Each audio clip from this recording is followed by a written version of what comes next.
podcast. My opinion. Podcast. All nine niggas. All right, we are back with another episode of In My Opinion Podcast. I got Rudy Ortiz to my left. So with it. And a newcomer to the podcast tonight, we got Tammy Tealove. What's going on? Hey, Tammy T. Tammy, I don't know if you've ever watched this show, but we do something to break the ice called This or That. Okay. You pick one or the other and you tell us why. I'll show you how it's done. All right. I'm going to do something different this time, Rudy. Okay. Because you were a late addition to the show, I had already written the This or That, Right. and then I had to rewrite it. Well, no, go with what you got. We're going to give you the three options. So I'm going to Okay. give you one question of each one of the options. Okay. And then after that, you tell us which one you want to go with, and then I'll add in like 3 or 4. Okay, go ahead. But this is the way it goes, all right? All right. So the first This or That is going to be, what did I write down? Shit. 90s movies. Mm-hmm. Because we're all three comedians, I'll pick the comedy one. So, Rudy, Yeah. you going with Happy Gilmore Okay. or Ace Ventura? Oh, Ace Ventura, bro. Ace Ventura is a classic character, man. Happy Gilmore. Look, man, I fuck with Adam Sandler, but not that much. You know what I'm saying? Because Adam Sandler is the same exact character in every single movie, same exact dude in every single. But that was new Adam Sandler. Nobody knew who he was. Yeah, but Happy even Gilmore. then, but I knew who he was because I had already seen him on Saturday Night Live. I had already listened to his Christmas albums and all this shit, and I thought he was funny. I always thought he was funny. But when I compare the two, Ace Ventura blows Happy Gilmore out the water because literally nobody else could play Ace Ventura on the face of the planet. It had to be Jim Carrey. Happy Gilmore, man, that could have been anybody. That could have been anybody. It really could have. I know it came from the mind of Adam Sandler, but nobody else on the planet is equipped to play Ace Ventura except Jim Carrey. So that dude stands alone. He's like one of the all-time great movie comedy characters ever. Ace Ventura, all day. All right, before I switch it to you, let me give my answer real Go quick. for it. I'm probably going to have to go with Ace Ventura as well, even though Happy Gilmore is one of my favorite fucking movies. But because that movie catapulted Jim Carrey into like another atmosphere after that movie, man, hands down. And that, alrighty then. It's just so many fucking things. The Ray Finkel, right? All that shit. Like, people still talk about that movie, not like they don't about Happy Gilmore, but Ace Ventura is just on a different level. So, what are you going with, Tammy? I enjoyed Ace Ventura. Neither one of these are in my movie catalog. But Jim Carrey, you know. But you have seen both of them. Yes, I've seen both of them. And Ace Ventura, I would say, in Living Color. Oh, yeah. Is the reason why he was able to do all those scenes in that movie to perfection. So. Yeah. He did. There was a lot of I remember on In Living Color, he had this dude named Fire Marshal Bill. There was like a lot of Fire Marshal Bill in Ace Ventura. Yes. So I mean, definitely. But Jim Carrey was like this crazy impressionist even before he even got on to In Living Color. He was doing like all these crazy impressions and doing all these stand up competitions. And it's like, to me, that dude was just a one of a kind talent. Happy Gilmore, Adam Sandler. I mean, I fuck with him. I don't remember it. Yeah, I mean, there's just all you got to do is watch any Adam Sandler movie, and you'll remember every Adam Sandler movie because he's the same I think dude. That one was on a different level for Adam Sandler because the price is wrong, bitch. Like that was funny because of Bob Barker though. Or you eat pieces of shit for breakfast. Like there's a bunch of things in that movie lines where you're like that was a funny ass movie, but I still got to go back to Ace Ventura, and the dolphin said to me, and I said to the dolphin. Yeah, that shit was like, that was fire at the time. Man. Okay. 13-year-old me was killing it. That's one of the things you get to pick from, right? I'm Movies from the 90s. All right.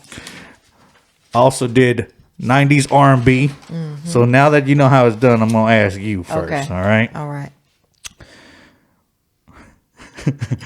Let's go with Blackstreet or Jodeci. Jodeci all day, hands down. Nobody else. Yeah. Jodeci over everybody.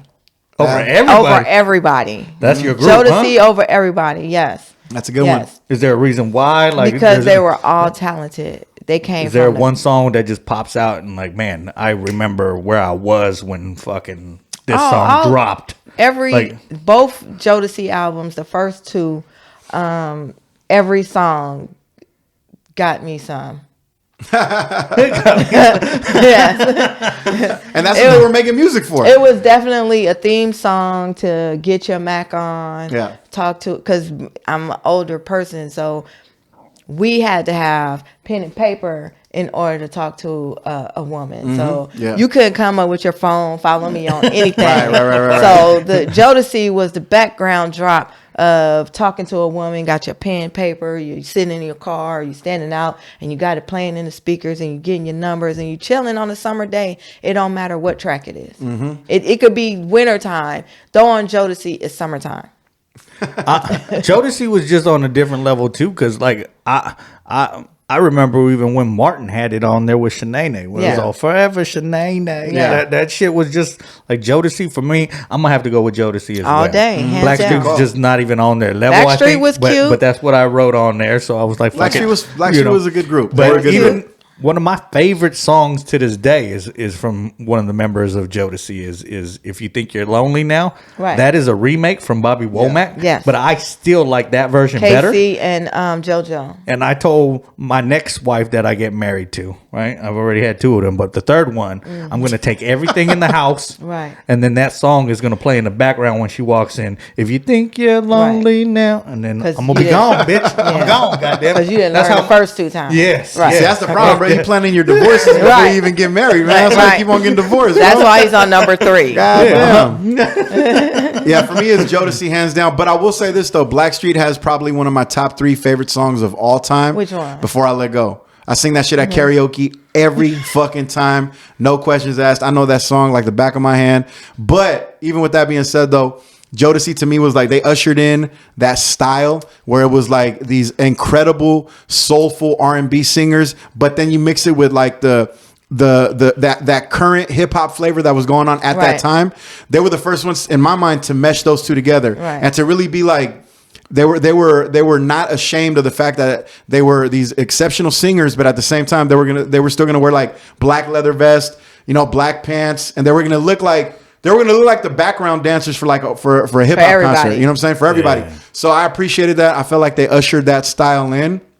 And to your point, Tammy, like every song that they had was like the background song or the soundtrack to like a pinnacle Yep. pivotal moment in my life with a Yep. female. You know what I'm saying? Like everything was honestly, bro. If they not playing Fiendin' at Yeah. my funeral, Yeah. I'm not going. I'm not going. Fuck that. That's right. Yeah. That's right. That's right. All right. This is the third option. Now, right. I wrote this option first. But I'm going to leave it to the last because I was like, if it's just going to be me and Rudy, we're going to be some sexist dudes. Okay. And we're going to have to talk about some childhood women that we grew up with and which ones are hotter. Okay. So, I guess I'll answer first this time. I wrote Okay. down Stacey Dash or Holly Berry. Damn. I'm going to go with Holly Berry. She just Really? looks like she's a smaller frame. Stacey Dash, I think, might be a little bit cuter in the face. And now I'm just talking about looks. I don't know how you're going to grade these women, Yeah. okay? Goddamn it. But I'm just talking about Holly Berry for me is a smaller frame. She's probably, she's a way better actress, way better human being. So, How do you know that? just because of the shit that comes out with Stacey Dash, bro. Like, yes, she was hot, and yes, she was on a different level. Especially, what was that movie that she came out with on Damon Wayans and shit? She was in. With Mean Damon Girls? Wayans? Yeah. What movie She was was that? on Mean Girls. The original Stacey Dash one. was in Mean Girls? The original one, right? I don't know. The original Mean Girls. No, she was Stacey no. Dash. I don't remember her No, being she in was that. on Clueless or some Clueless. shit. Clueless. Yes. Clueless. That's what it That's was. what Yeah, it was. yeah. They're the same movie. Right. But no, she was on that movie with Damon Wayans, and he Back was, in the day, yeah. yeah, and he was stealing credit card numbers or Yeah. some shit like that. You don't remember that? Fucking I don't movie? remember that movie. Yeah, I that do movie remember was that movie, fucking. yeah. It wasn't It bulletproof. was before Kanye. Yeah. Okay. Yeah, way. It was before like Kanye, the too. "I'ma get Yeah. you sucker" type Era? era. Okay. Yeah, all right, yeah. okay. It was the All right, early I don't- 90s. I don't remember her. I don't remember her in that. I remember her in Clueless and then a bunch of other like little TV show Nah, she was parts hot and as shit. No, fuck she in did a that lot of movie, black bro. TV shows Interesting. and movies back in the day. Oh, okay. Well, I guess she is up It there. wasn't until after she got on the plane, and then And then something happened. Yeah. when she got on that plane in that Kanye movie. Yeah. After that, it was totally different. It was Stacey totally Dash. different. Yeah. She was a different person. And I think one of the movies that Holly Berry played for me that I like that doesn't get a lot of recognition is Losing Isaiah, bro. Losing Isaiah is Yes, a that was dope a good ass movie, movie. bro. She did a lot of sad movies. She played a crackhead in that movie real well. She played a fine ass woman at the end of the movie very well. She was just that was my boo thing. Was she on crack in Monsters Ball when she fucked Billy Bob Thornton? Like was she was I'm she not gonna like let you talk about my lady like that, bro? right now. Because that was fucked up. The writers knew what they were doing. That shit wasn't cool, bro. The fucking Billy Bob Thornton gets Yeah. the one scene where Halle Berry is getting smacked out. Billy Bob Thornton is the one that gets to do it. Just don't seem right. Just don't seem right. That's okay. I don't know what type All right, of show what's this gonna is. be I'm your not- pick? Nah, go for it. It's whatever type of show you want it to be. Somebody got to fuck a white dude in Hollywood. So it doesn't matter. Somebody got to fuck a white dude. But they gotta And- choose. Why can't it be Brad Pitt? No, and somebody more, you know what I'm saying? It gotta be Billy Bob Thornton. It has to be Yeah. the most least attractive Ugh. white dude. I felt bad for Halle Berry. Hey we man, all he was did. fucking Angelina Jolie when she was hot though. I mean, yeah, but Angelina- at least that was in real life. You know what I'm saying? He actually Angelina pulled her. Jolie was always hot. Yeah, She is still hot. she's still hot. Oh, I don't know what she looks like now. To be Yeah, honest she is with you. still hot. She's But- never not going to be hot. Okay. All right. Okay, back to But she- Stacey Dash. So who you picking, and why are you picking them? Oh my goodness, I don't know. That is a tough choice based on looks in itself because I have a thing for light brown eyes. So that and then Stacey Dash got thicker lips than Halle Berry. Other than Stacey Dash, Is Stacey mental- Dash mixed? Because Halle Berry Yes, is right. they're both mixed. They're both mixed. Okay. Outside Really? of outside of Stacey Dash's mental stability, according you know what to, they say? Crazy in the head, crazy in the bed. because you need a lot of imagination to have great sex. Right. And crazy women have great imaginations. Oh, there you So go. shout out to the crazy women with great imaginations. Keep Follow losing it. me at the real Tammy Tealove. See, and it ain't just coming Keep from a man losing it. saying that shit. Yeah. That's you crazy ass lady. Well, I'm a crazy woman sometimes, so I can only speak from experience that I'm a little cuckoo, Okay. but I'm aware of my cuckoo-ness. That's Well, good. then, Yeah. see, you haven't passed that line. So you're on just the yet. brink, which is where we all really want to be. We all want to be on the brink of being crazy. why Stacey Dash for you then? She's my height, I believe. I believe she's my height, and she has the. I've always been attracted to Stacey Dash. Yeah. Okay, what was that moment then? It was the Kanye West video. No, probably Before way that? before that. Yeah, Yeah. yeah. 'Cause I'm older. Don't she got so like green eyes? She got green eyes, right? I think they change. Or they They like change. Yeah, hazel? they're like hazel green Oh, or something okay. like that. Yeah. Damn, she's like They a mood change. ring. She's like a mood ring. It's crazy. Yeah. Again, both women are beautiful. Don't Yeah. get Right. me wrong. But Who you going with, Stacey Rudy? Dash, bro. That's, primetime Stacey Dash is fucking for me top 10 all time fantasy women in my life because she had. Wasn't she in King magazine? Yeah, she was, Okay, and I that's was what I just thought. about. I was just Okay, about to I reference thought that so. when she started hitting the magazines, man. I was stopping off at every 7-Eleven I could possibly stop off at just to fucking scour through the magazine shelf, bro. She had everything as a young boy just looking to be visually stimulated.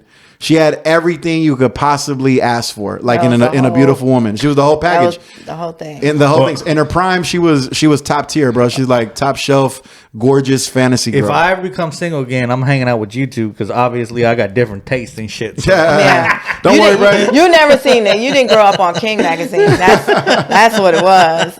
You hang out with me, bro. We're not pulling girls like Stacey Dash. I'm letting you know right now. At all. gonna Those be days very for, different. Yeah, those days for me are over. It's as gonna be well. very different.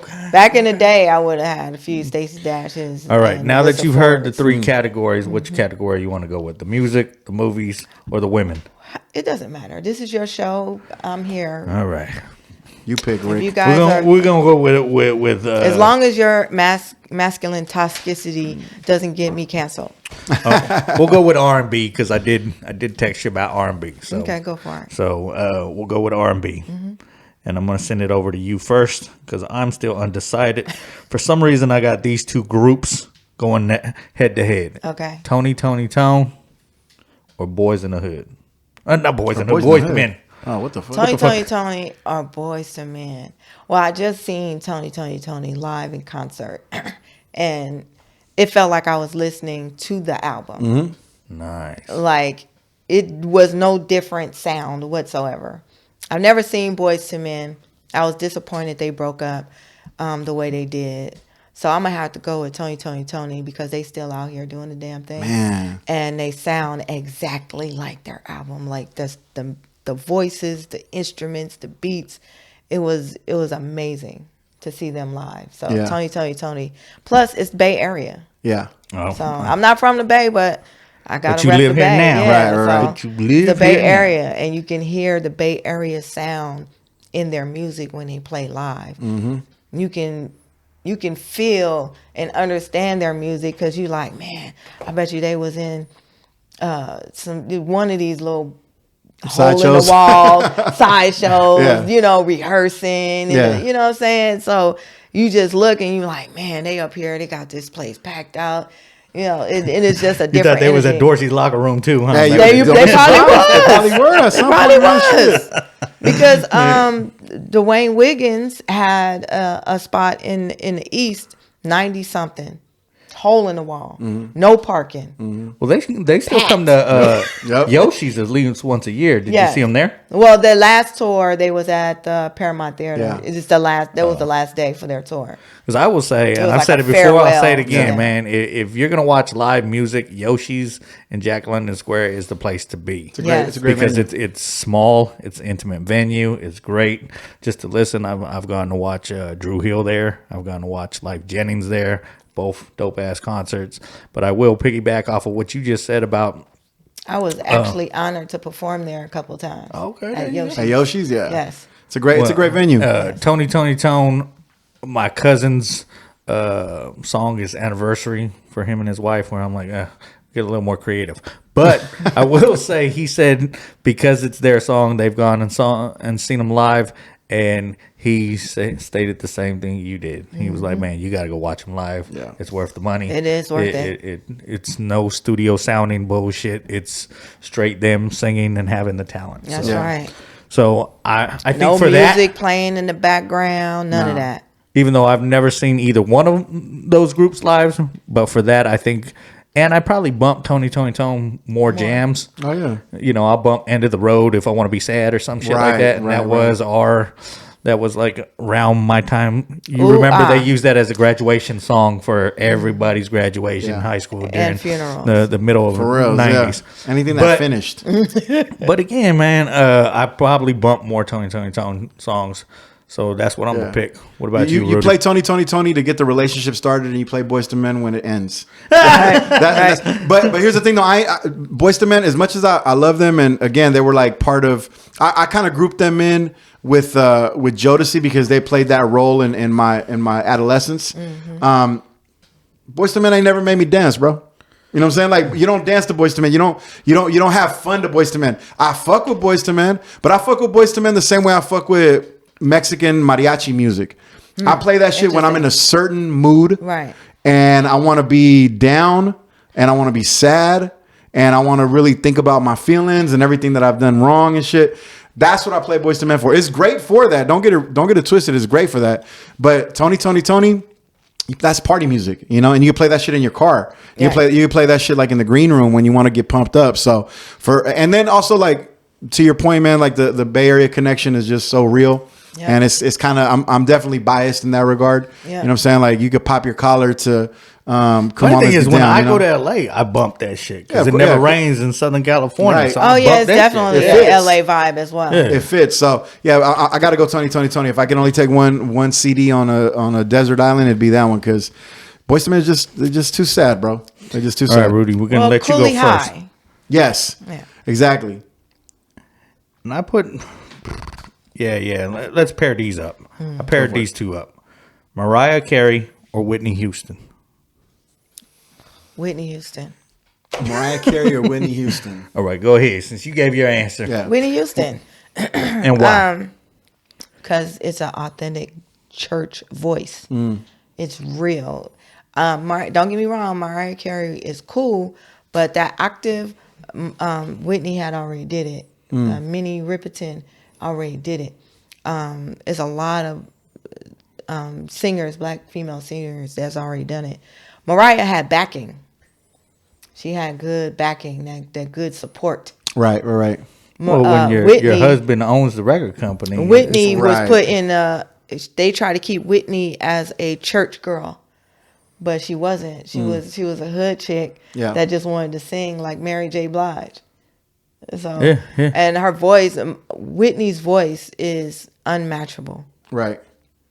Even though Mariah got more hits, but obviously it's because she went down a different lane. Because I feel like Mariah was too much. She was too poppy for me. She was. It was Glitter. just too much. You know what I mean? And it's like, she making diss songs about Eminem and shit. It's like that's not. I don't but on want that my Honey video, bro. Yeah. No, she's gorgeous, but that's not what we talking about though. We're not talking about who's hotter. Can we agree Mariah took off after Jermaine Dupri got involved? Sure. Yeah, definitely. No, because I think she had number ones before that. Say one.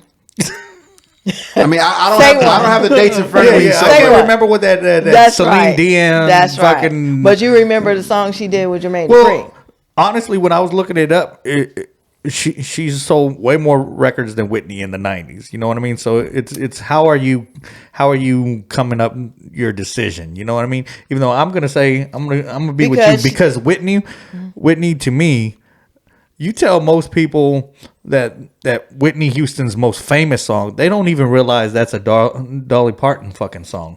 Yes, they do, because Dolly Parton gave it to her. Ask most people. Right. No, most people don't. But most people, Most like people I don't. didn't realize that was a Dolly Parton. But then Yeah. again, I don't fuck with Dolly. I don't know anything about Dolly Parton. I never knew. I was never interested in country music or anything like that. I just knew Dolly Parton was some white lady with big ass titties. That's all I knew about Dolly. I swear to God, I didn't know shit about. So when I found out later on in life that was a Dolly Parton song, I was like, oh really? I was like, I would have never connected the two ever in my life. Dolly Parton was out here singing, dancing, acting. Dolly Parton is more than just big titties. Yeah, no, clearly she is. Yeah. Why'd you get so offended? Because Dolly Parton is the queen out here in these streets. She's a legend. Yeah, I found that out later. Yeah. Definitely, I was like, oh shit, people really fucking with They her. think Dolly Parton gives off them the image that she's just a dumb blonde with big titties. Right. No, she's a boss. Right. Well, I think that goes to my point though, is that Dolly Parton's a boss. But how much of a boss do you got to be that nobody even knows that you sung the original version? Nobody knows of what genre though. Yeah, because she was in the country genre, So- and it's like me. I never fuck with country music at all. But once so, Whitney hit that, and Right. Yeah. it's over, bro. for sure, she was for sure. And between her and Mariah Carey, she was definitely the more powerful singer. And to me, that makes you more impactful. And then on top of that, I'm a sucker for a sad ending. So to me, like, no, I'm not even trying to be funny. I'm just saying though, like, her story is more tragic and it makes it more poetic and it makes it more romantic. Not to say that, ODing in your bathroom is like cool or anything, but there's something very romantic, poetic about a huge star going out like that, and that's not a reason why. And she was on the top. She wasn't at Right. the bottom when she passed. And that's not an endorsement for that type of lifestyle, obviously. But I'm just saying though, it's like when you compare the two stories, Mariah Carey, it's kind of like the Tupac thing. Like sometimes I think about like, damn, what if Tupac would have stayed alive longer, and the way we romanticize him and the way we champion him, some of that would have had to have changed because he would have gone pop to some extent. He would have done some commercial shit. I don't think so. I guess we'll never know. But based off of his peers, they would have been selling some sort of fucking He'd have been in a snack. in a shiny. He would have suit been and selling. shit. He would have been on a game show. I mean, I like to think differently, but you see a lot of his peers, and going back to these two singers, Mariah Carey. She lived long enough, lived strong. God bless her, but she lived long enough to have to indulge in some of that shit that takes away from the artistry, in my mind. Right. And so that's why I see her more as like this huge pop star who kind of gave into the pop ways, And Whitney never did that for different reasons. For different reasons, she never did that. All right. She never I was followed having trouble writing this next one, guys, because I was like, should it be Whitney versus Mariah or this person? So this is how I switched it to these two. I think I already know Rudy's answer, but let me give mine first. I got Lauryn Hill or Janet Jackson. Let me give my answer first, Go okay? ahead. A little rockabye baby ass. That one actually was kind of hard for me because there are jams that I'll play from Janet, but Lauryn Hill's got that classic album that you can bump from front to back. So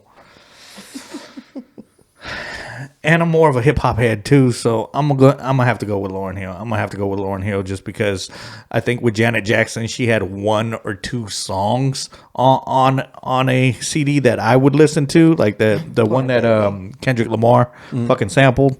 That's a dope ass song. That's my shit from Janet Jackson. But when it comes to playing a whole disc, again, I'm old, so we used to have CDs or tapes and shit. So you put it in, and then you didn't want to switch that shit out because then that would work. So that Lauryn Hill, you could put in the whole CD and listen to it from front to back. So I'm gonna go with Lauryn Hill. While you over there, let's hear why. Because this is ridiculous. Lauryn Hill had one album. Right. One. Janet Jackson, Penny from Good Times, got burnt with the iron, my dog? No. There's no way I'm choosing Lauryn Hill over Janet the Queen Jackson. No. I watched Janet Jackson grow up from when I was little to where she's at now. Right. I watched her dance with her little brothers, all 5 of them. Are you serious? Janet been on the stage since she was, 8? Right. Dancing and singing. But did she ever put together a piece of work like the Miseducation? Yes. Really? You got Rhythm Nation. Rhythm Nation, Rhythm Nation album changed a lot of the world. Okay. Control. Stop it. Y'all tripping. These are full albums or these Full songs? albums. The These are- Control The Rhythm album. Nation is is a dope ass album. Rhythm Nation. I think I and listened to then, that more than I listened to the bad The one album. that you like so much. What? I can't remember the name right now. The song that you said you like. Yeah. Do you know what song I'm talking about? With, it's Kendrick. like a slow. Oh, it's slow called, beat. it's called Anytime. Yes. Anytime. Yeah. That whole album. No, that's She the got only about, good song. man, That's the only Janet song I got listen off that about album. 12 albums out there, probably.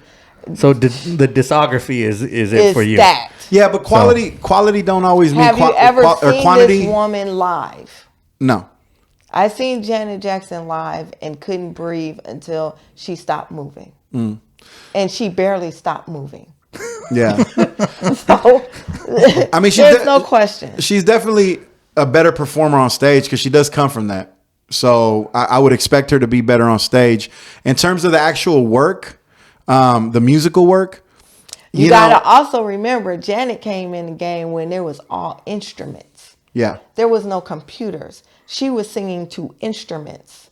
Right. So that's the difference also with the Miseducation of Lauryn Hill on the chirp, chirp, chirp, 1, 2, and Janet Jackson singing to a whole live band. Yeah. Yeah, Y'all better stop playing with that Janet. That counts We for not- some. And That counts for some. dancing across the stage while she's singing But here's to the, a live here's band. the difference Y'all though. better- Here's the difference though. Miseducation Lauryn Hill is going to be remembered much longer than anything Janet Jackson ever put out. Live. Damn. I guarantee Live. it. I guarantee Live. it. In about 25 years, when we check back, the Miseducation will still be on the forefront of many people's playlist, and Rhythm Nation will be something that you'd be like, "Oh yeah, I remember that." Live. I guess we'll have to check. I guess we'll have to see in 25 years Live. because here we are. Just so you know, I knew he was going to pick Lauryn Hill. Yeah, and also, I mean, You guys don't know no better.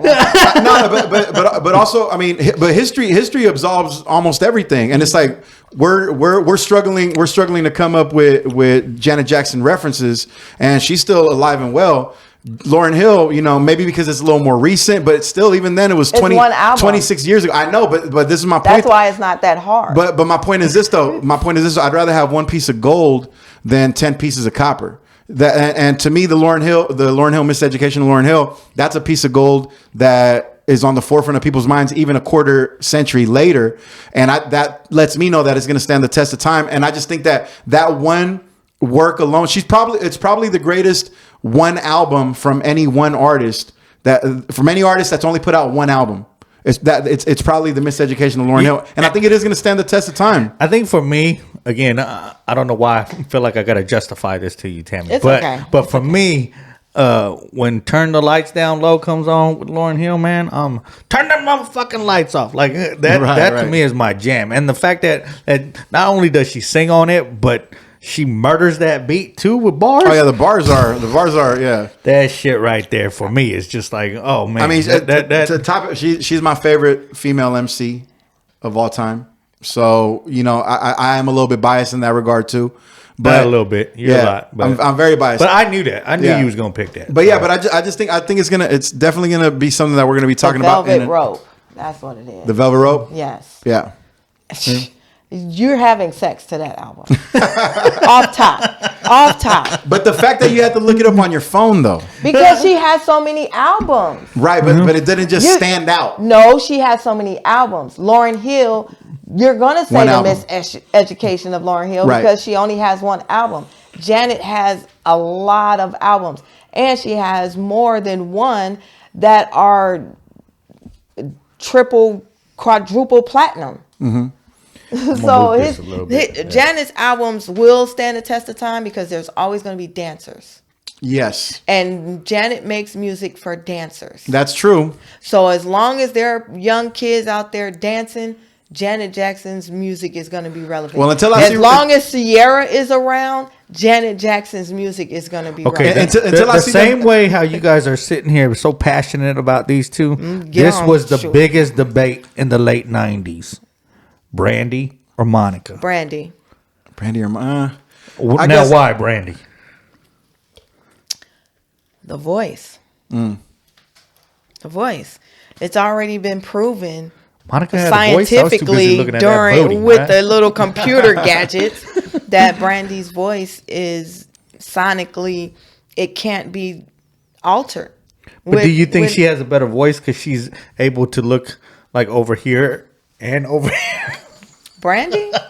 Because you saying her eyes are separated? Is that what you're saying, Rick? Yes. Is that what you're trying to get at? I know you're not talking crazy Are you about trying Miss to call Brandy. her? Are you trying to call her a I fish know face? we're not talking crazy about Miss Beautiful Are Brandy. you trying to call her fish face, bro? That's what we're not gonna do. Ray J's sister? No, Yeah, No. I don't want no. Brandy's little brother. It's never Ray J's sister. that's Brandy's little brother. Kim Kardashian's sister-in-law? You want to talk some shit We're gonna stop right now with the Brandy. about Brandy fish Well, face? you know Nora? what? So why Brandy?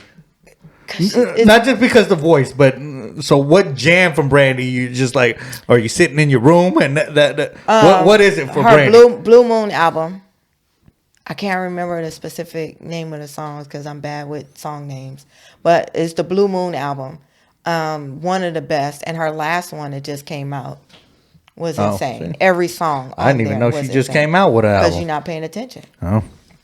Yeah, because we pay so much attention to the shit that's on the mainstream, Right. That, you know, it's kind of easy to let a lot of little shit go by the wayside, you know. She had an album that just that came out, I think, a year ago. But that's exactly why Amazing. I don't really give too much credence to albums being double, triple platinum, because what does that really matter? Now it doesn't matter. I mean, if an album goes triple Yeah, back platinum then it now, did, though. it's an insane album. Right, so But it's harder. back It's harder. then, back It was easier to no, go triple platinum back then. no, we had to go to the store. We had to wait for the album to come out. I know, but we had to go buy it. But you just said right now, if an album goes triple platinum today, that means it must be like an insane album, right? Because nobody's buying albums today. It's all streams. Right. Back then, you had to wait and go to Virgin Records or Tower Records. But that don't make it harder though. It was. Did you have the money to go get it? Yeah, it's like if you can save up like $9-10, you can go The get it. average you did, but Yeah. the average kid couldn't save up $10. But it was harder because you didn't have the money to go buy it. Now you could just click on your phone and go to your little thing and you could play it for free. But the point is though that back then you had people being funneled into one direction to buy an album. So it's like if you go triple platinum back then, it's like, well, yeah, because the average person who they're marketing to, by the way, they're not marketing to people who don't have money. So they're making sure that the people that they market to have $9 at least, you know? It depends because it's like we said about Tony. We know, or we can visualize them in the Bay Area at, certain clubs banging it out. Yeah, I grew up in Los Angeles, so I seen all these people banging it out at my high school. You know what I mean? Yeah. So I think I just see it different. I watched Brandy grow up in this industry singing her heart out. So Monica, if I had to choose which one I'm going to play on my radio, I'm sonically wanting to hear my Brandy over Monica. I will say I probably agree with you on the Brandy because I probably only know one or two Monica joints. The PMS song. Yeah. That's the one. That's the first one that comes to mind. And there's nothing wrong with it. It was just like that's really the only thing I remember. And The Boy Is Mine, which is with Monica. But I mean, I'm sure she had some other songs, but because she had a wave, she had her moment. But to me, Brandy just has songs that still resonate to this day. Like, bro, like I damn near tear up when I hear that one song. When I hear the song that she did with and I don't even remember the name of the song, but the song that she does with Boyz II Men. I know I'm young, but I'm wise enough to know that you can't fall in love overnight. I'm like, bro, I'm like, that was such a beautiful, and I was a kid at the time, but I'm like that. Even at that moment, I was like, this is such a great song. And even to this day, when I listen to it, you know, it still like evokes that same feeling. And to me, that's the mark of a good song and the mark of a good artist is if they can evoke these feelings, even after much time has gone by, like they can still take you to that place. Monica. I wrote those two down just because, again, I'm pretty sure you guys heard that was a debate back in the late 90s. Bro, the only reason it was a debate is because they were on the same song. Because if The they would Boy Is have never Mine. if they would have never been on the same song, it wouldn't have been a problem. That was the only reason. The industry tried to put them together. I got Shy or Silk. You heard that was a big debate Shy back or then, Silk? Right? Yeah. Shy or Silk. And to be honest, I only remember one song from each fucking group, to be honest. Why'd you pick groups where you only remember one song? Jodeci over everybody. Yeah, pretty much. Yeah, I think we could all agree on that. So, and I'm gonna go with Shy. So, because you remember that one song. Yeah, I just remember them going Shy. Crazy. I would have to pick Silk. Silk? Yeah, I don't remember too many of their songs, but I know if they came on, I don't remember. Do you remember more than one? I don't remember names of songs at all. But if you play it, I'm dancing. If you play it, we just got to remember the name to find it. Though. Right. I don't know what the fuck it's called. Right. I'm just gonna go with Shy. Okay, there you go. All right, we'll do this last one, and then we'll get to some real questions because I got to throw this in here because I did watch Dru Hill, so I put Dru Hill up against Color Me Bad. Well, that's a losing for Color Me Bad. Yeah. Really? That's a no-brainer. Yeah. Color Me Bad, I feel like was like it was just I'm gonna let you guys a trendy answer. thing. It was a trendy thing, you know.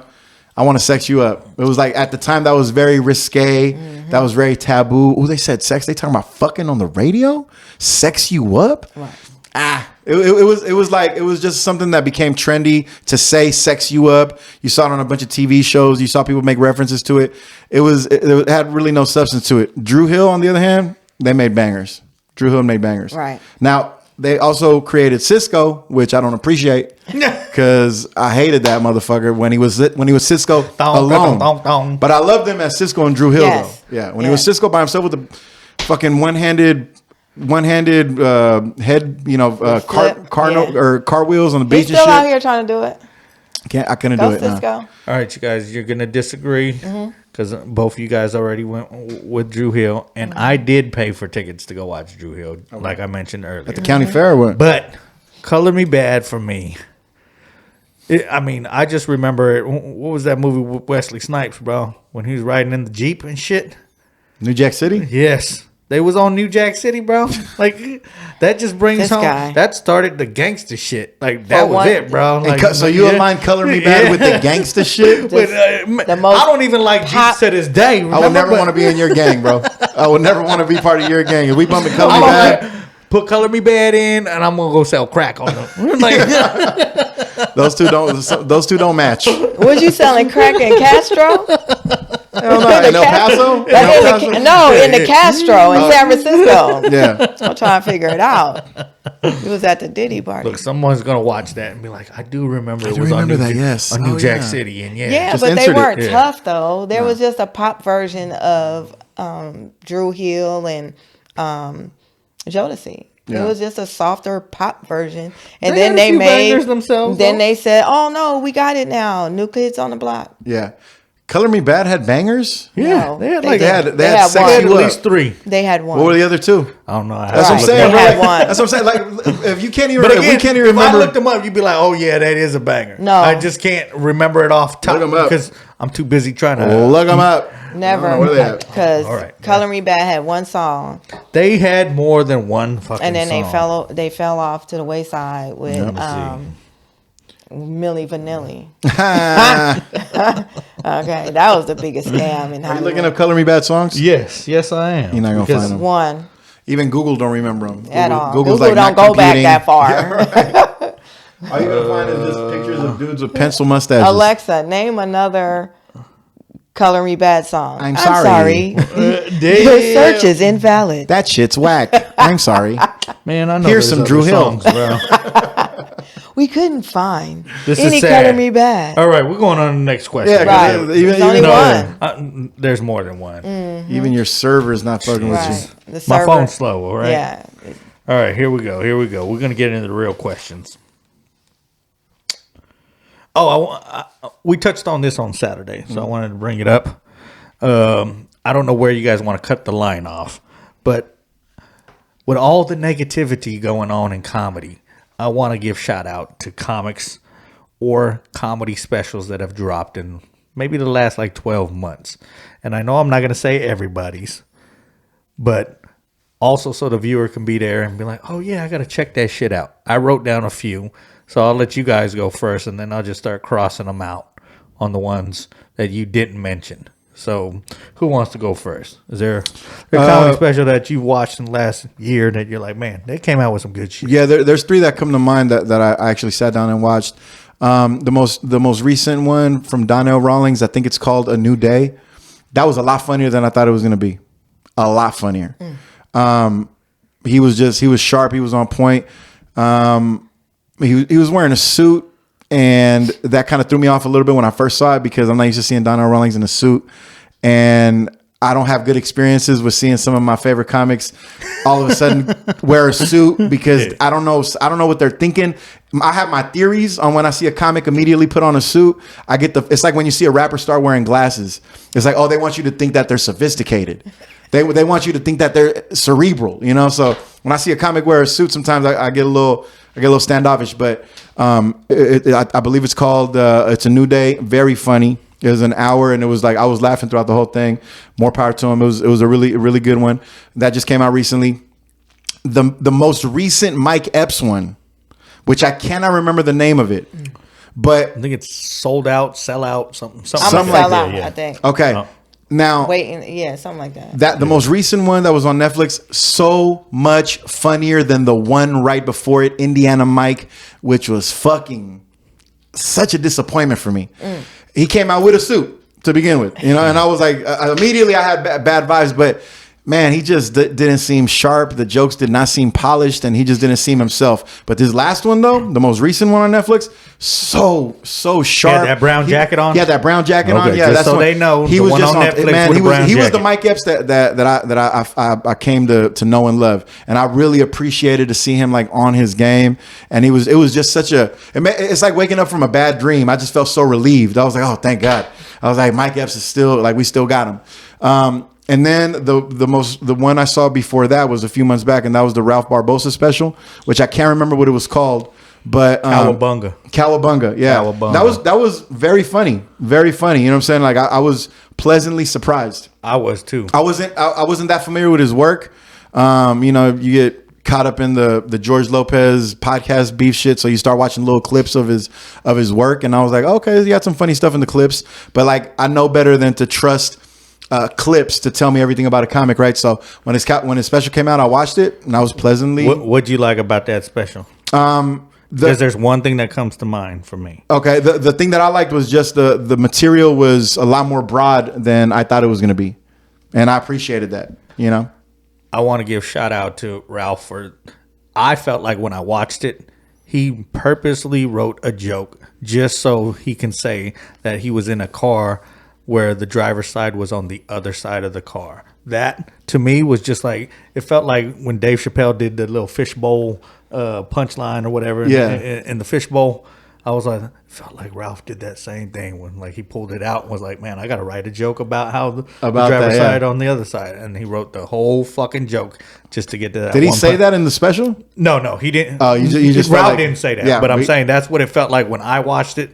It made me think of Dave Chappelle writing the way he wrote that joke. Where I was like, that was impressive. I have to go back because in. again, I didn't think it was going to be I was like, this is gonna be his first special. He's still young. He's gonna, but Yeah. hey, man, that was a dope fucking special. Yeah, it was a lot better than I thought it was gonna be. And I'll be honest with you, like I really only watched it because he was trending all over the place.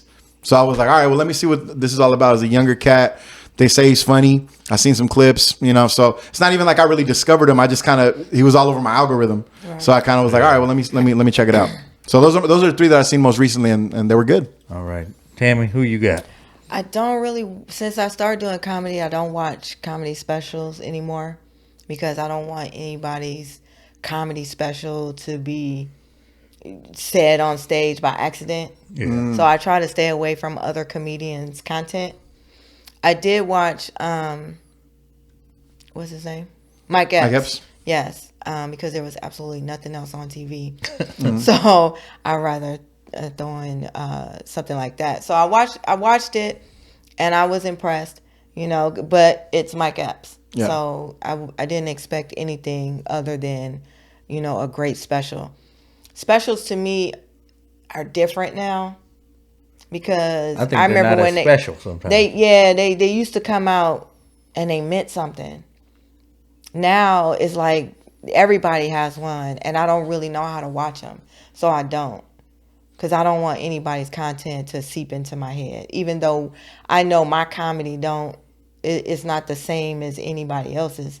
I just don't want to accidentally say somebody's catchphrase or something. Right. So I stay away from other people's comedy specials. Sorry. Good. Okay. Yep. Don't worry. We got more questions. I'm going to add this in real quick. I know I wanted to write Andrew Schultz's special. Mm-hmm. I don't know if that was in the last 12 months.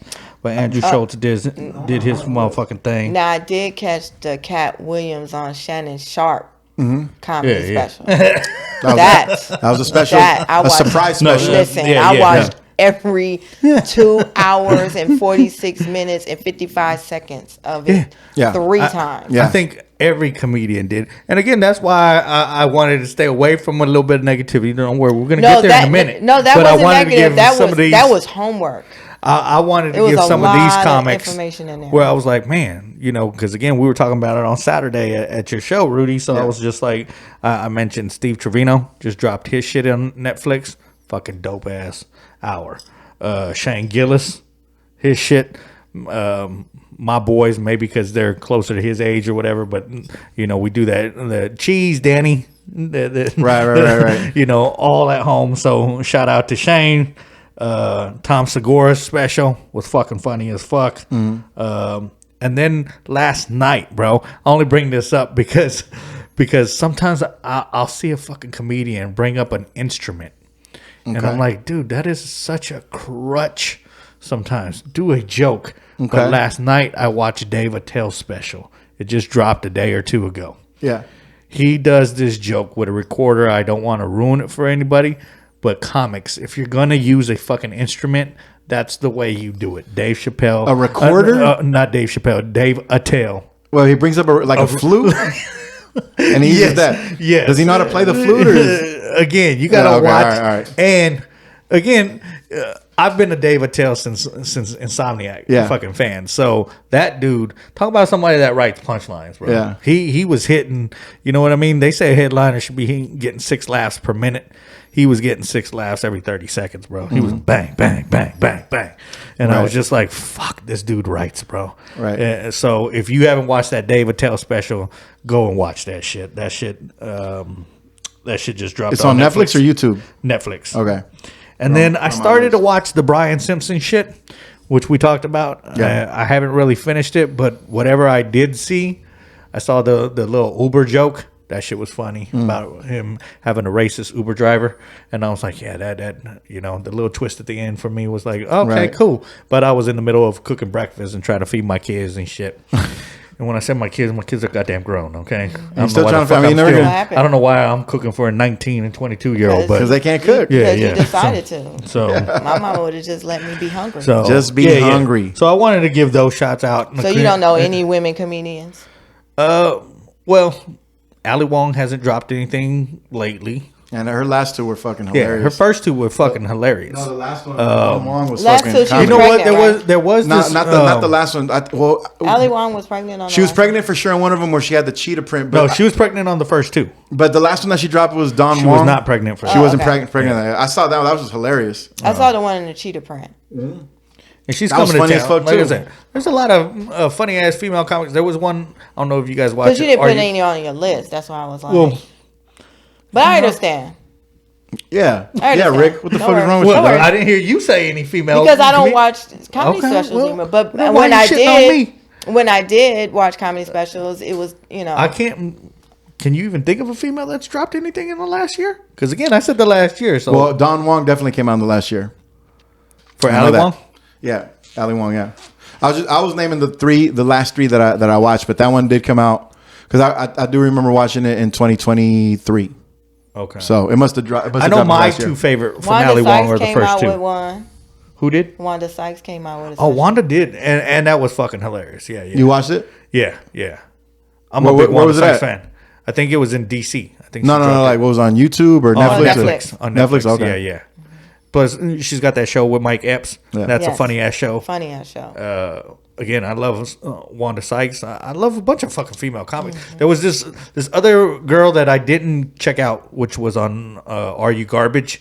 And that shit was fucking. I'll have to find the name for that female, but her shit was funny. From like New Jersey, New York area, has a real. Sam J came out with a couple. Sam J. Yeah. I'm not familiar with her work. I know who she is because she Yeah. pops up on my timeline, but I'm She not was just familiar on that with her work. movie with what's his name? Big dude from Superbad. Jonah Hill. Oh, that movie Yeah. was fucking terrible. What movie was that? Fucking You People. Oh my god, it Oh, was yeah. fucking. She was in so that hard movie, to right? watch. Yeah. Yeah, she was in that. She She played. did a she good played. goddamn. She played a good role in that. She played the token black homie that made Jonah Hill acceptable to be in like the hip hop community because they do a hip hop podcast.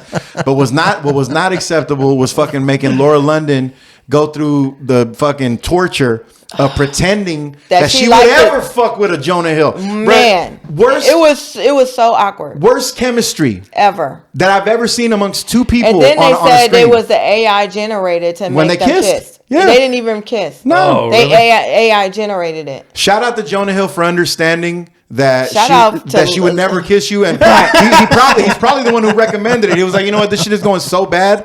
Let's just AI this shit because I don't want to Miss Listen. London. Nope, I don't want to put you through Shout that. out to You know, Miss London for even. You know what I didn't participating. like about that movie? And again, we Everything. were supposed to stay positive for this Oh. segment, you guys. It was Man, is positive's not funny. I even felt like Eddie Murphy. they missed. The- They the- didn't even like- utilize them properly. I don't know if Yeah, that's what he it was wanted, just- but I was waiting for him to be to have be at the least Eddie Murphy. No, That's I right. was waiting for him to at least have a funny line, brother. They tried to make it a love story. I was like, Guess Who's Coming to Dinner has been done a million times. yeah. And this Yeah. was the worst version of it. Yes. The fucking absolute Yes. worst. It Even was though supposed to be a Schultz hip-hop Played version. pretty good in that movie too, because he was the dude like, hey, let's go get fucked up in Was he Jonah Hill's homie or what? Yeah, yeah, I don't he even was one of- remember him. yeah, in it. Yeah. It was at the bachelor party or whatever. It was so So- bad I couldn't stop watching it because I was like, how bad is this shit gonna get?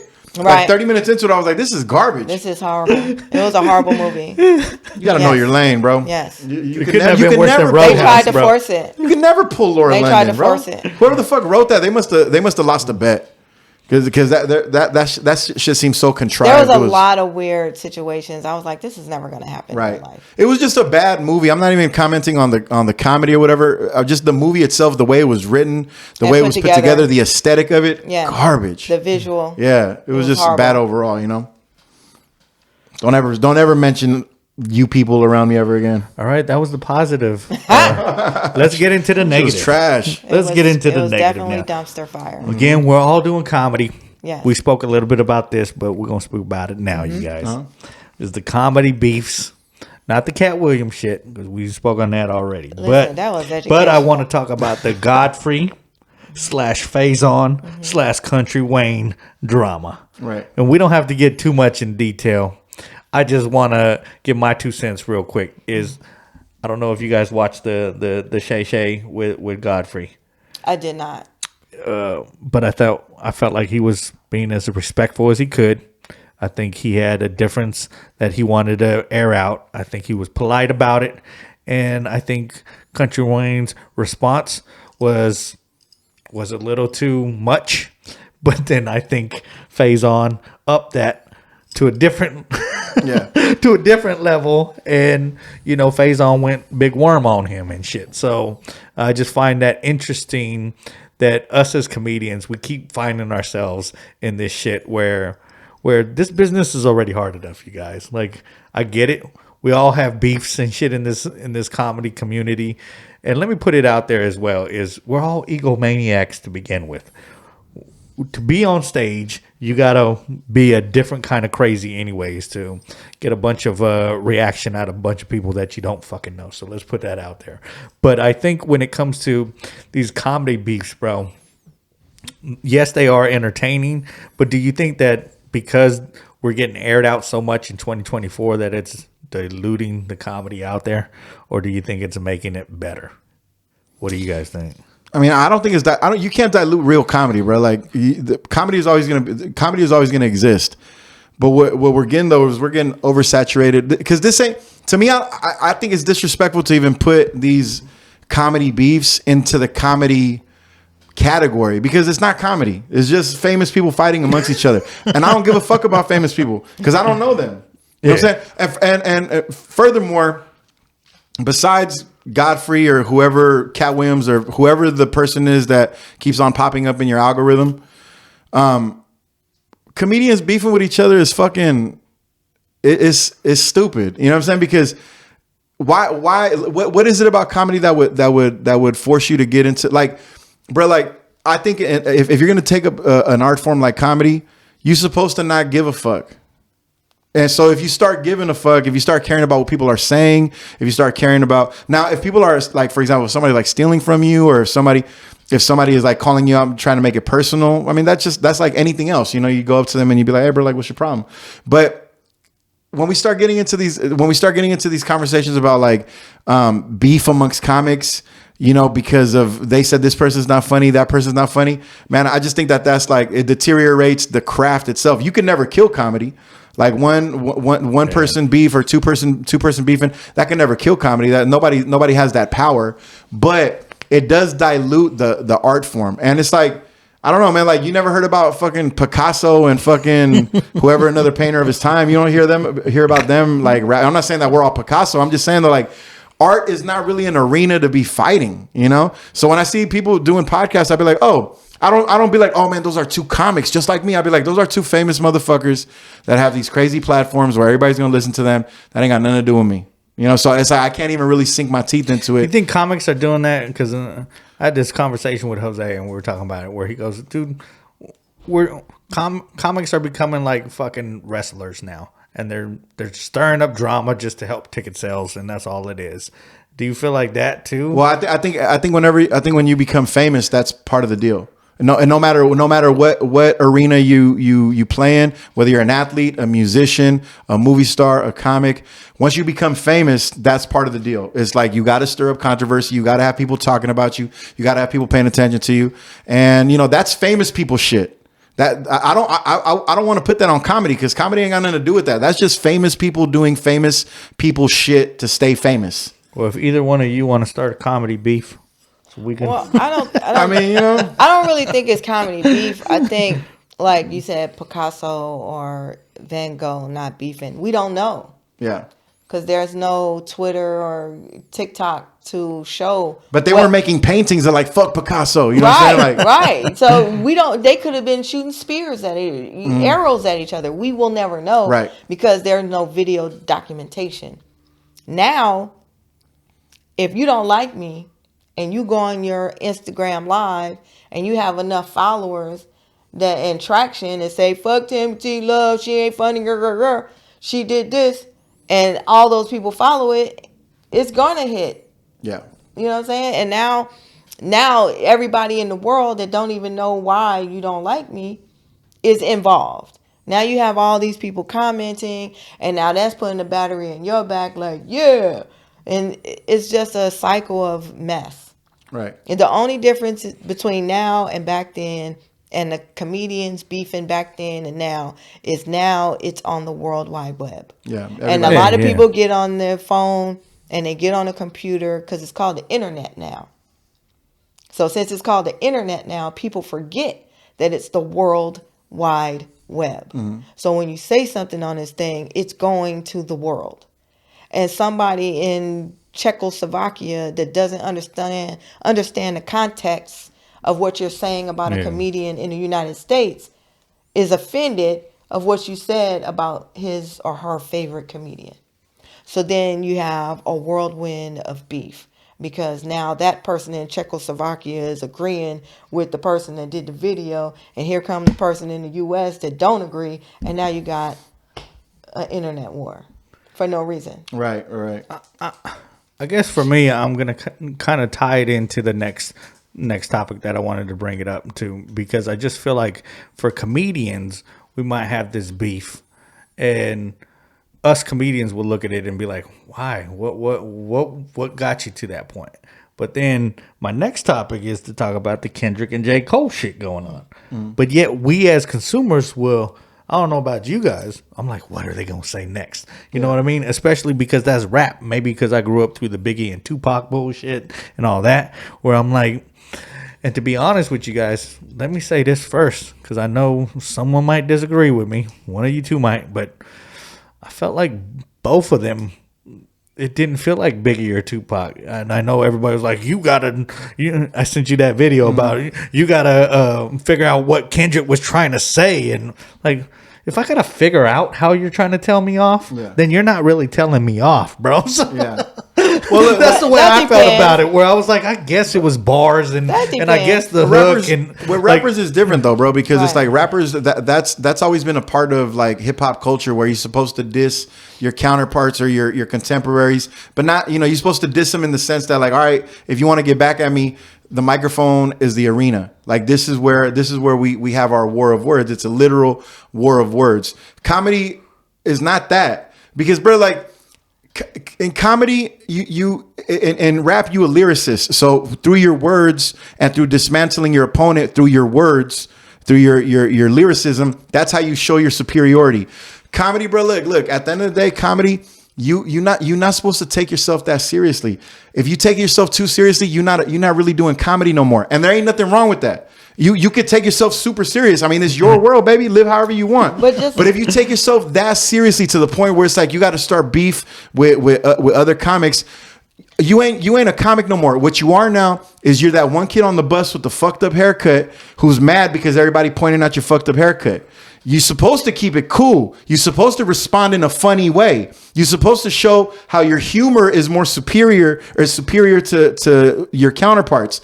But when you start talking shit and trying to bring people down and making it personal, bro, you lost the battle.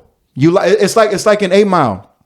When a comic gets mad because what another comic said about them, it's like when Eminem threw Clarence the microphone. He didn't have shit to say.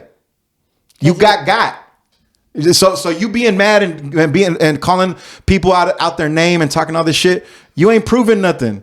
All you doing is you proving that you too thin-skinned to be a comic, and you probably shouldn't be doing this because you're not supposed to care like that. It should be with the jokes. It should be with the jokes. Yeah, that was the whole thing with the dozens. It goes to hip hop and rap as well. Cole and whoever the other Kendrick. Lyrically, they supposed to be battling on wax.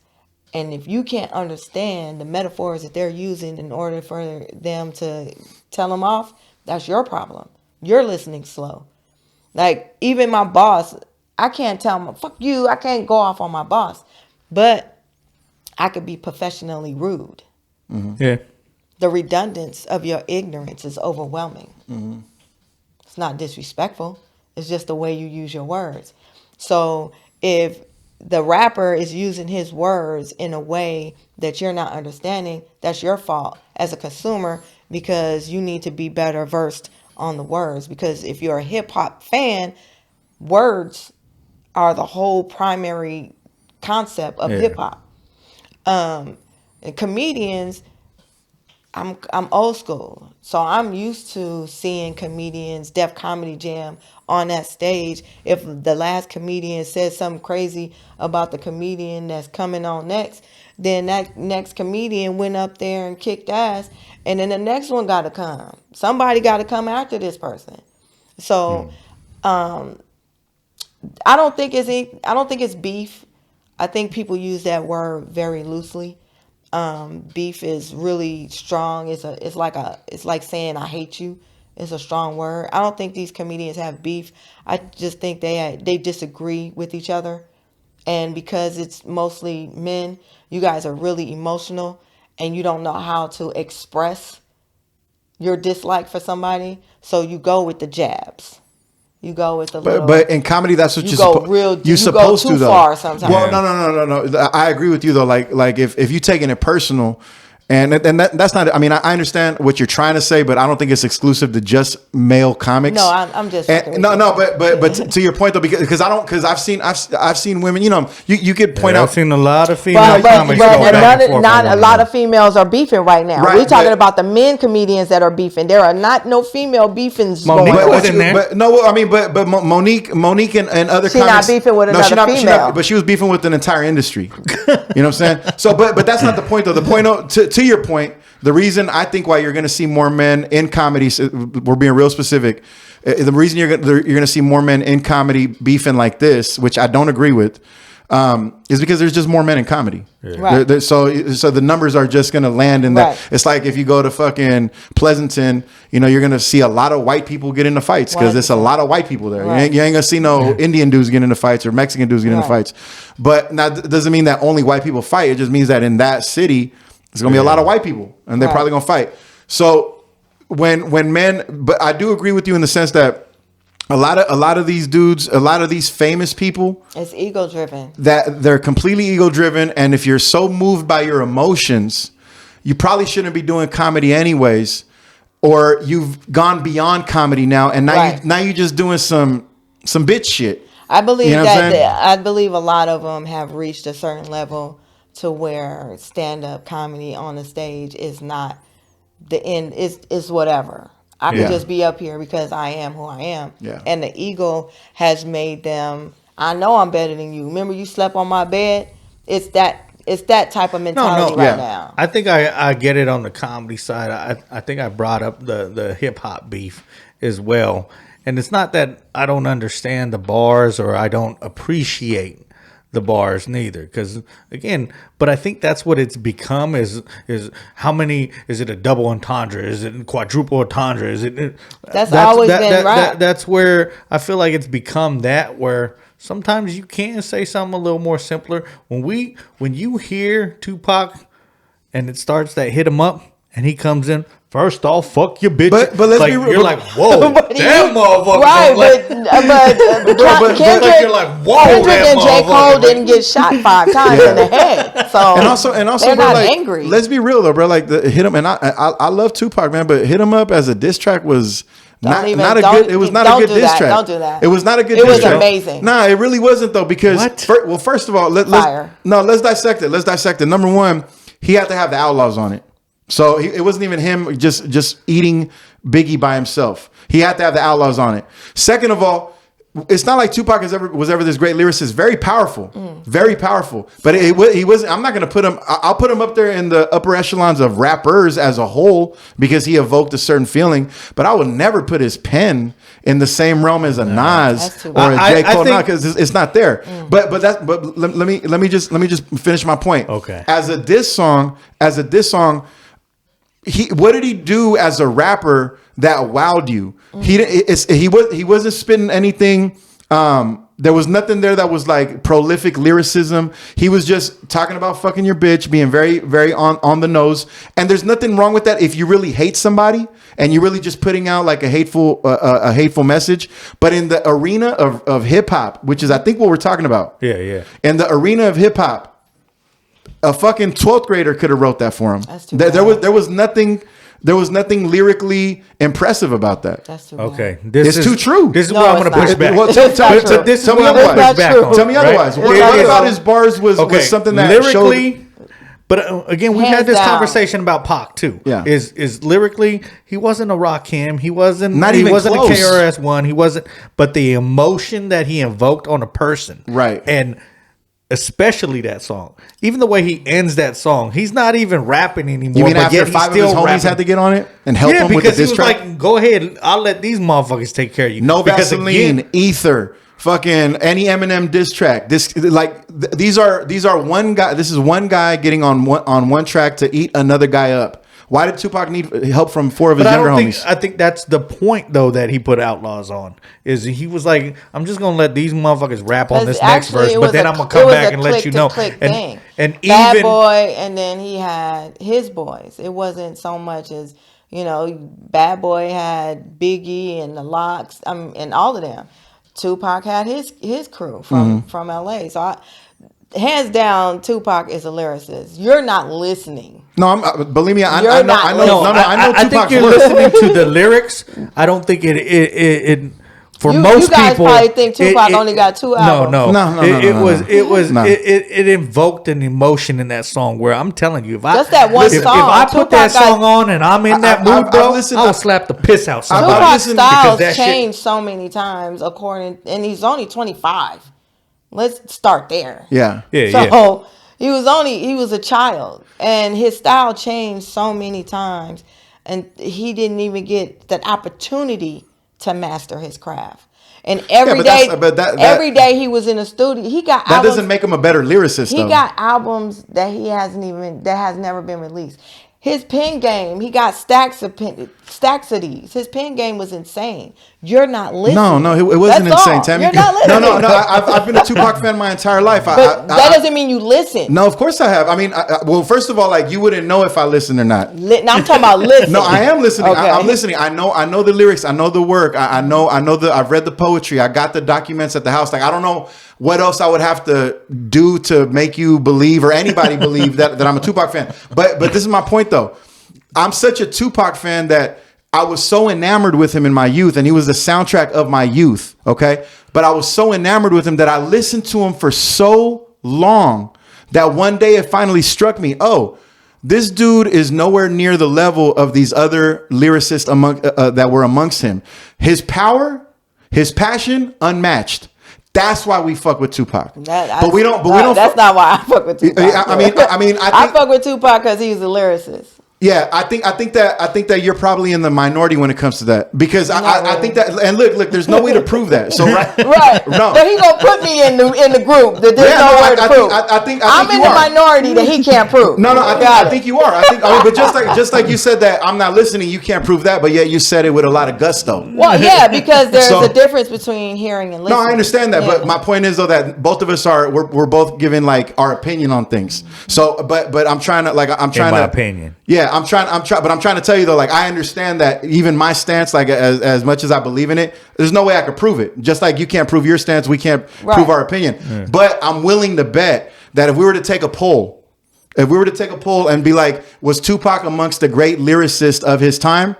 I'm willing to bet that. It depends on what age range we ask. Sure, but so that's going to no matter what parameters you put on, and there's going to be variables in this whole situation. I'm willing to put that up on Facebook today, just to do a poll. I mean, you can, but it depends on the age range that we're asking. Because if you grew up listening and watching Tupac go through his phases, he started off as a lyricist. He started off as a poet, right? Okay. And then which is a lyricist. Can we get back to the J. Cole and Kendrick beef? Well, I mean, just for a little bit. You can't be a lyricist if you're not a poet. Because I think both of those guys are both lyricists. I think both of those dudes are dope in their own right. Yes. Are you guys waiting to see if J. Cole's gonna answer back and be so direct as much as Kendrick was? Because I felt like this all started with shots that Kendrick felt like were taken at him. I mean, he says it in his shit. Oh, fuck top 3. It's about top me type shit. Where J. Cole comes from the school or does J. Cole just do the right thing and not even answer back? He comes from the school of Jay-Z and Roc Nation. So are you expecting him to answer back or just? If he does, it's going to take a while.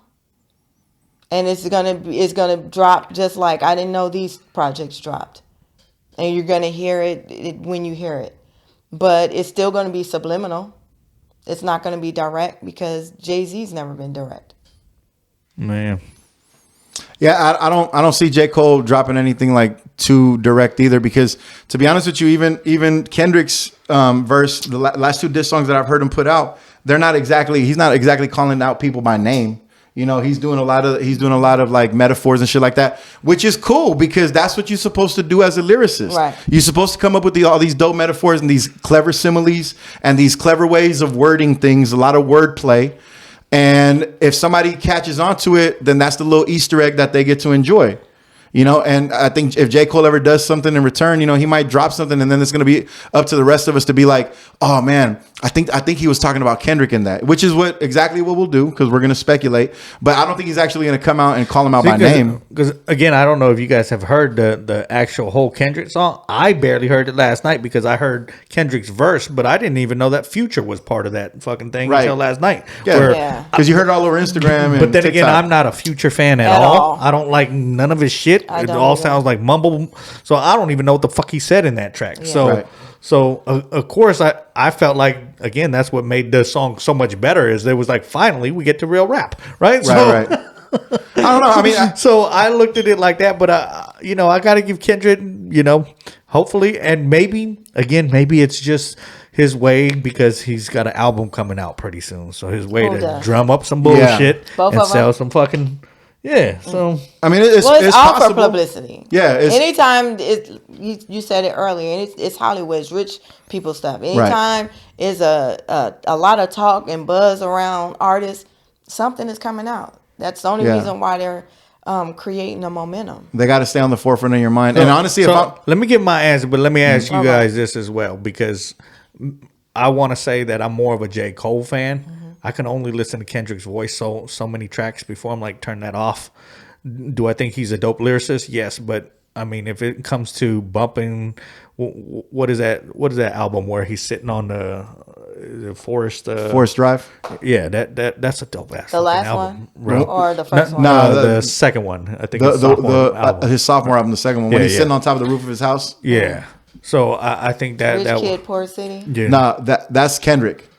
Mad Kid. Oh, you talking about J. Cole? J. Cole. His sophomore album was Forest Drive. Yeah. And I'm just more of a J. Cole fan, and I bump it more. So, like you said, I think they're both coming out with albums. Mm-hmm. Which album are you trying to listen to first if they were to drop on the same day? Probably Kendrick. Yeah, Los Angeles. Oh, okay. Yeah. I mean, I'm from New York as well, but I'm not really a J. Cole fan. I feel like his sonically is sad. I feel real sad when I listen to him. Like I think that's why I like it. Yeah, no, I don't want to feel sad all the time through the whole. Like if I put on a Kendrick, I know I can make it from here to at least Bakersfield, and I'm still, nod my head. With J. Cole, if I put it on, I'm gonna get to like Pleasanton, and be like, I need some tissue. Kendrick, I listen to in my stereo, and J. Cole, I'd rather listen to it in my earbuds because I want to hear what J. Cole is saying. I want to hear his lyrics. I want to hear his wordplay, his metaphors, because that shit is fire. But Kendrick got that too, but it's just that the production value for a Kendrick song or a Kendrick album is more upbeat. It's more creative. I want to hear all the little ad libs. I want to hear all the little the beat changes and the beat drops. He just does more of that as an artist. So I feel like his albums are just more creatively, there's more variety to it. J. Cole's gonna give you some fire ass bars. But I think even Middle Child, to me, that's one of my favorite fucking tracks. Yes, now I do like that song. Yeah, because he talks about where he's coming from. Like yes, hip hop golden era was here, and then we got this shit. But I'm the middle child. I'm right in between. Right. I'm not gonna take shots at you for just to take shots at you. Like I think he covers almost everything in that song. Where you're like, that's as an artist, I was like, man, but J. Cole, I think he does that because he kind of, I get the feeling that he's kind of like the ambassador to hip hop. Like he doesn't. I don't think he wants to have any beef with anybody because I don't think. And this is just me completely speculating. Again, can't prove anything. This is just an opinion, right? But when I see an artist like J. Cole, I get the feeling that he's kind of looking at the whole spectrum of the industry that he's in. And he's probably saying to himself, you know what? I could go out there and make an ass of myself and get into all these beefs and be like a really rich and famous superstar. Or I could just bank on my talent. And I know that people fuck with what I do and just stay out of the bullshit and just have a more peaceful existence and still get my fans to recognize what I do and still get my respect in the game. But I don't have to give in to like the temptation of getting bigger and more famous and more. It's like motherfuckers unfortunately hip hop is so American that the norm is to just consume. I gotta have more. I gotta have more bitches. Gotta have more money. Gotta have a bigger car. Gotta have more jewelry. I gotta have more everything. That goes back to what I said earlier. Men are emotional and ego driven. Yeah, you're right. You're just, I gotta have more bitches, a fat car, you're doing that so you can have more than the next guy. Yeah. He came out with this, man. Next time I come out, I'm going to have this. You're only trying to do it to impress some dude. No, men are definitely always in competition. Yeah. Always in competition, you know? You're doing all that hunters, to right? impress some dude. Yeah. No, well, that's not why we're doing it. I mean, we do that because we're wired that way. Right. So we're constantly looking Trying at to impress some dude. No, but impressed, why I are you think it so goes back convinced that it's That's what it is. That's what it is. You want to know what it really is? No, I can tell you what it really is. Because you're gonna say, "Oh man, they wait till these dudes see me when I get out here." Hell no. And then wait till they see this shiny No, car. but why don't you ask a dude though? I could tell you. I'm being honest with you. I'm telling you that dudes are hardwired that way. But you're saying that you know why, and I don't think you know why. You just said you just agree with me. Yes, but now I'm asking you. Why do you think that is like? And you're saying that because we're trying to. Oh, why do I think that is? Yeah, because you guys are always competing against each other. Right, but you want to show up. You want to show out higher than the next dude. Yes, but that's what. But you said but not to the next dude. No, but not for the next dude. That's the part. Yeah. That's the part that I'm trying to engage in right now. You think that we both agree that men are ego driven. Right. Yeah. That's facts. Right. We're hardwired that way. That's facts. Right. But you're saying that our nature takes us to a place where our whole point of doing all this is to impress another dude. And I'm telling you that that's not it. Okay. The reason why we do that is so we can impress women. Right. So there's a big difference there. But then when you impress these women with all your flashy jewels and everything, you get mad and say, all these women just want me for my money. Well, not every dude. Man. Not every dude. Not every man. Honestly, only the dudes that can't pull no girls. They're the ones who say that. Right. Okay. You know, no, it's true. You're talking to an honest dude because I'm on that same hype. I'm like, yeah, you know, the more I think about it, it's like Dave Chappelle said many moons ago. He was like, if I could fuck a bitch in a cardboard box, I would never work a day in my life. But you can. But we can't though. Yes, you can. There's so many that do. Not the ones that we want to fuck. There's so many that do. Those aren't the girls I want to fuck. Hey, there is a man living in a box right now with a bag. And got $5 with a in it. baddie? Listen. Yeah, but I think you're making a a point. It may not be a baddie to you. Yeah. And most of the guys in the world don't want to fuck a toothless fucking dope fiend. You can't prove it. Because there are some out there that's doing it. But here's the thing though, as a man though, like I am trying to give you a perspective from a man. Like why wouldn't you hear a man out on that perspective? Because why are you so convinced that you know what a man's perspective is? Well, I don't, because I don't date you. But what I'm saying is there is a man out there with a woman in a box. But you understand that that's a very small slice of the world though, right? True, but that goes, Dave Chappelle said, if I could fuck a woman in a box, I would never work again. Right. There's a man out there that does not work, that's fucking a woman in a box. And he is a extremely small percentage. Like we all can't be that lucky. But it happens. No, we all can't be that lucky though. But it happens. I get that. I get that. People win the lottery. Yeah. But you would tell your friend that they were a fool if their entire life they just spent buying quick picks and lotto tickets. If they spent all their money on that, you wouldn't advise them to do that. I wouldn't advise them, but if they're going to do it, that's what they're going to do. No, I understand. I understand. You can't stop people from doing what they want to do. But the But point. my point is, there's a man in the box right now having sex with a woman. Right, and he's extremely lucky because he's probably one out of 1 billion people. Because all the homeless people, all the homeless dudes around my block got bitches, and I'm single. I'm trying to figure it out. That's all I'm saying. Damn, all them homeless dudes got a woman in their box, and I got a whole apartment, a job, and benefits. So Where do you live? West Oakland? No. Right underneath. Yeah, I'd be curious to go to your neighborhood because every homeless dude I see is by himself. He got a dog. Yeah, they got dogs. They definitely got dogs. But they got I don't see a lot of homeless couples. She was like, no, Yeah. hell no. I don't see a lot I'm of just homeless thinking of where couples. the homeless live. Yeah. They Well, got if I ever lose everything, I'll make sure to go to your neighborhood because it's apparently that's where all the dudes with bitches are, you know, in the box. But the point going back a little bit further though is just like if you want to know why guys are always constantly trying to be in competition with one another is because we're always trying to pull the baddest woman that we could possibly pull. That is built in our subconscious. And every man is built that way. Now, most men won't say it out loud because they don't want to be honest about their nature. I don't understand why. You know, you're never going to supersede your nature.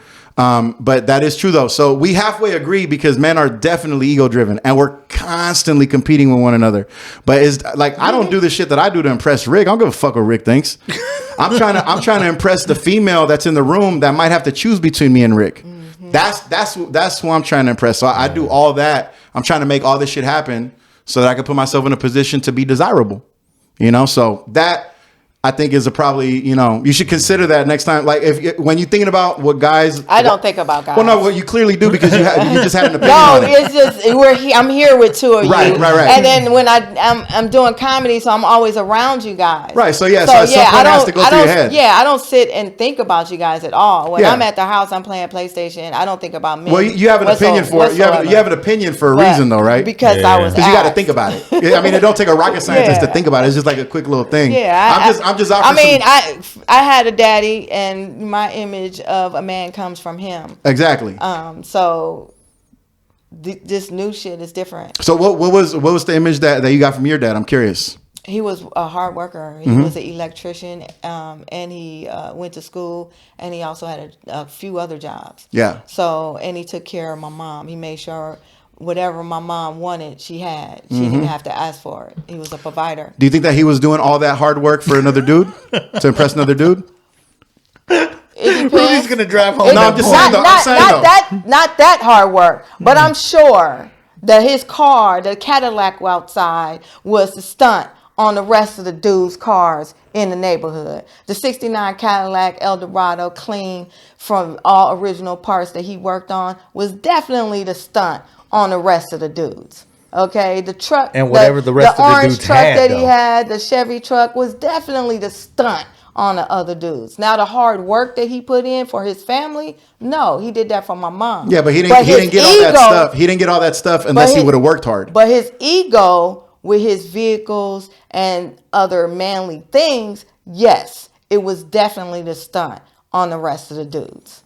Well, and we may be saying the same thing and you not understanding my concept, but the men do stuff to stunt on other dudes. Yes, but I'm trying not to impress, like you are attracted to them, but you do things to stunt because women do the same thing. Right, and all I'm trying to do is I'm trying to like enlighten you even more because you're not wrong about that. Like the stuff about men having egos and being ego driven, that you're 100% right about that. I'm not saying you're doing it to attract men. No. But what I'm trying to enlighten you on is like there's one last step that you're missing. What is that? And that's the fact that when we're stunting on these dudes, it's only so that we can get them out of the way, so we could be more desirable to the woman in the room. Yeah, but that all that stunting on them is going back to the original question of the drama and the beef. That's where the beef and the drama start. Because you so worried about stunting on this dude, you know what I'm saying? Because your ego is driven. But that's not exclusive to men though. That's what we're talking about, bro. No, because hold on a second. We're not talking about women. We're talking about wait. We're talking about beef in comedy, and then right now the beef in comedy is with men. Well, if that was the question posed, Was it? no, Rick never said. Rick never said. Why do you think all these male comics are fighting amongst each other? But you named how many male comics did you name was beefing? I named 3. 3 male comics were beefing. So that means so no female comics. You're saying that female comics would never get into something like this? That's not what we're talking about. No, but you're making it about males though. Because we're talking about 3 men. I know, but the question is about why are comics doing this? So just because it's about 3 men, you're saying that all women are excluded from this type of behavior? No, they're excluded from this conversation because we're talking about 3 male comics. Can women behave in the same way? 100%. Okay, cool. Well, I said that cool. earlier. I mean, women do it too. Yeah. Women stunt on other women to let other women know I'm better than you. 100%. Oh, for sure. Yeah. Yes. No, we see that. Yeah, we definitely know that. It's just that when we started talking about like men and their emotions, I'm like, oh, this is cool because Tammy knows how men operate. But then I was like, she's missing something. So I just wanted to tell you that I would never work my ass off to impress Rick. No, I know you're not gonna. I'm working my ass off to get Rick the fuck out the way. I know you're not gonna work your ass off to be fly to get him to be attracted to you. No. I'm not saying I'm not that. even suggesting I'm that. just saying that you men do things in order to stunt on other dudes. Okay, can we for get to the whatever next reason? question? And that's what's causing the beef between these 3 guys that's on in the comedy era. They're so worried about their ego and being better than the next man that is causing that rift instead of just being the best men that they are. I definitely agree with the ego part. That's it. Because that is definitely some ego shit. That's it. It's Powerful all ego shit. All right, you guys, let's finish on this. All right. Okay. Let's give our 2 cents. We do this in the green room. Yeah, we do, and that's Yeah. why. But see, that's why you got to have people with opinions to come onto the podcast so we could really go back and forth on None it. of this is personal. No, people. not at all. It's all opinion sharing, and like honestly, like I'm learning shit talking to you. And I hope that, something resonates with you later on. But if it doesn't, that's cool too. Because honestly, bro, like that's what this podcast is for. So we could go back and forth on thoughts, Yeah. Main man, Rick James, the comedian Rick James, get up on. In my opinion, podcast. My opinion, podcast. All my